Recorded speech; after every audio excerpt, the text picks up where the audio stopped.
listening to The New Standard, gay and lesbian news and current affairs. Live from Australia, bringing you the news of the world. I'm really kind of interested in your background, so I looked at your bio and I went to your website and some of the really great advocacy stuff that you've been doing.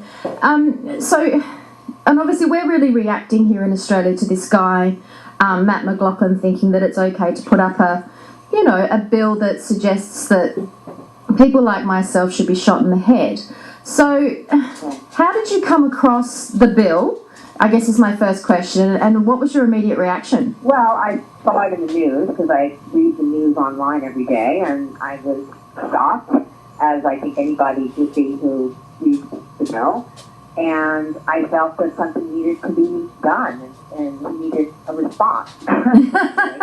And I felt the best way to do that was to use the process to respond, and to use my free speech to respond to his speech. And so that's when I drafted the Intolerant Guts Act. It's just, so we've got the Sodomite Suppression Act, which is, it's actually a source of ridicule here because we have a zero tolerance to guns in Australia. We have a total no tolerance to that. And he's also talking about that we should be put to death by bullets to the head, which seems very specific in terms of location, or any other method that's convenient. So we're all sort of thinking that's a bit of a hoot. So then for you to come up and, launch your bill, I mean, it's great, it's hilarious, and it's so clever because it's the ultimate slapdown. But does it actually point to a bigger problem within the American system that these sorts of bills can be lodged for $200? I actually think the system is okay the way it is. Okay. I think about 73% of Californians felt that the initiative system, the way it is a pretty good thing. $200 is not much money, that's true. But if you raise the fee to, say, $8,000, which is what some people have proposed, then you are allowing affluent individuals to draft and present bills, whereas those who are less affluent are going to be, edged out of the system. And I think it's important that individuals in the state be able to put forward initiatives that they feel will better their state. Now, I realize that sometimes you'll have a fluke and you'll have something that's shocking, such as the Kill the Gays bill, but I think that still it's better to have a situation where individuals can present something without being vetoed by the politicians in office. The politicians are not thrilled with the initiative system as it is because they like to have control over the entire process. And I think it's important that the citizens have some control. Well, I think that's a really wonderful description of that, because if I look at the comparison here in Australia, we are legally obliged to vote. We don't have a say in whether or not we get to vote. And we don't have a lot of say in the types of bills that are passing. And certainly marriage equality is a really big one here in Australia. And we have a Prime Minister that it does appear to be locked into the 1950s, which is a dreadful shame. But I initially thought, well, maybe there's something wrong in the system, but what you're saying is that it's actually about embracing that freedom of speech and that right to put up stuff that might change, the culture. And it's little outliers like this guy, Matt McLaughlin, who thinks that the Sodomite Suppression Act is just a really good idea. I mean, it's a source of great amusement here.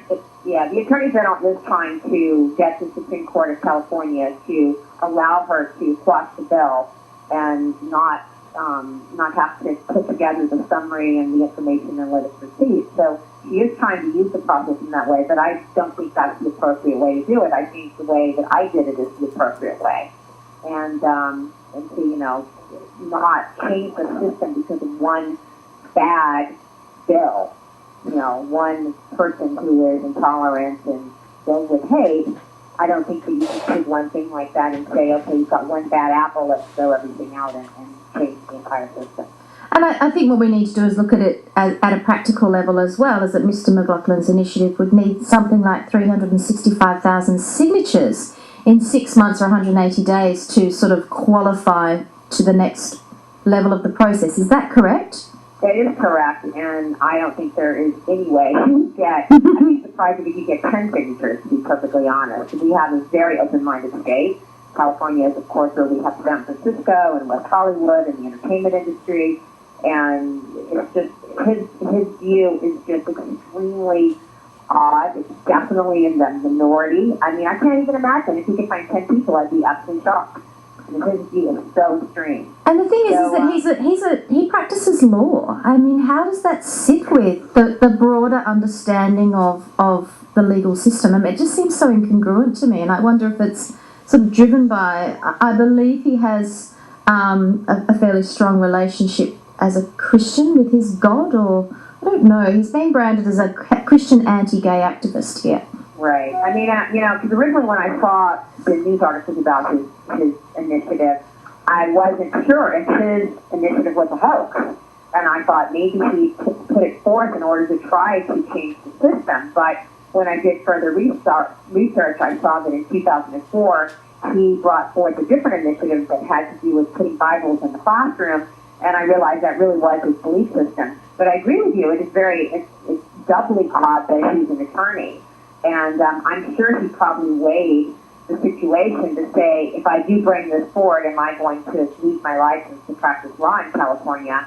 I don't think that he will, but there is a petition, and they've gotten tens of thousands of signatures asking the California Bar to remove his license. Wow. Well, I mean, again, if you look at the notion of having that freedom to express your opinions in those initiatives, then maybe he has a case to retain his license. But it's just all a bit strange in terms of how he's cobbled this together. It's essentially a hate bill that promotes, the firing squad mentality around anybody who's gay and or anyone who associates or engages with someone who's gay. It's a tragedy really for him that his bigotry is that he's mobilised that so publicly. Charlotte, tell me. He's not doing it for publicity either, because he's not taken a call from a single reporter. His voicemail box is full, and no one can leave messages anymore. And he's not talking to the press, so he's not doing it for publicity or. I have no idea why he did that. It's like so baffling. It's so baffling. It really is baffling. I think, your response is nothing short of delightful and ingenious. What's been the response to the strategy that you've deployed? Oh, I've had tons of positive feedback. I have individuals who want to circulate my bill jersey pictures, which actually my bill is not legal either. It actually denies free speech, so it would not be constitutional. And I knew that, of course, when I drafted it. I did it to mock him, and that was the entire purpose. But there are people who want to go out and try to get signatures on it, and I've certainly got a lot of positive, supportive emails and positive tweets. And so, a lot of people think that it was the right medicine for him, I guess you could say. Well, I think it's very interesting that, we've reached out to him also to request some commentary, and he appears to have gone underground, as you say. So I think that's kind of interesting, and I'd like to congratulate you on having the balls to just say, well, I'm going to fight some fire with fire here, and also acknowledging that this is a statement that you're making. It has, no real validity in terms of it annihilating freedom of speech, as you say. But look, we think what you've done is fantastic, and it sends a very clear message to some of the lawmakers down here that they like to ensure that gay people don't have as many rights as the regular person, or what they see as the regular person, which is the heterosexual population. So congratulations. I think it's the ultimate piss take, and we're getting a lot of getting a lot of enjoyment out of watching how much media this is getting. So well done. It is entertaining, isn't it? Oh, look, it's just such a great giggle. When we were covering this during the week and reading from the press that talked about whatever means, convenient to kill someone, it's just so poorly worded and constructed. It's a mystery to me that this man actually has a legal background, because it really doesn't reflect that in some of its verbiage. So it actually sounds like somebody in the 15th century wrote it or something. It almost doesn't even seem like it's of this century. I know. You know how they had that kind of, the language was just over the top sometimes with the religious, during the Inquisition or those periods back in history. That's what it sounds like to me.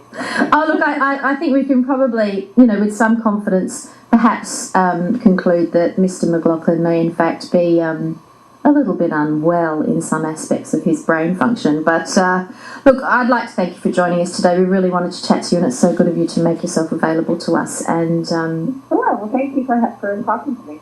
okay, well, I think we're going to come back to you again, actually, because I think we want to keep in touch with what else you're doing, because you seem to be, you seem to be a great advocate for our community and other communities as well. So I think we might be stalking you a bit, actually. All right. Well, feel free to stalk me on one. We've just been talking to Charlotte Laws. Thanks for joining us. Thank you.